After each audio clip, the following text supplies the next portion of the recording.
For week 33, we discuss the tibialis anterior and the peroneals. Starting with the tibialis anterior, its origin is the proximal lateral tibia. And so on the lateral side here, it's going to be towards the top of it. So proximal lateral tibia. Its insertion is the base of the first metatarsal and medial tarsal, and we are going to be on the bottom of the foot here. And so here is the medial tarsal directly underneath your big toe, which is your first metatarsal, and then here will be the base.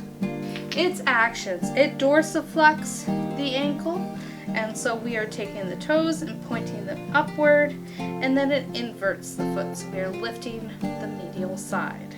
Moving on to the Peroneus Longus, its origin is the head of the fibula and the proximal 2/3 of the lateral fibula. So here's the head, and we're going to be about approximately 2/3 of that lateral side of the fibula. Its insertion is the first metatarsal and medial tarsal. So we're going to be on that medial tarsal, and here's that medial tarsal, and here is the first metatarsal. Its actions: it everts the foot, so we are lifting the lateral side of your foot, and plantar flexes the ankle, so the toes are pointing downward. And then finally you have the Peroneus Brevis. Its origin is the distal 2/3 of the lateral fibula, so we're about right here or so.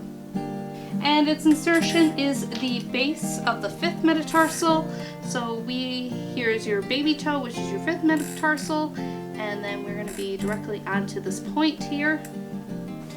And then its actions: it everts the foot, so we are lifting the lateral side, and plantar flexes the ankle.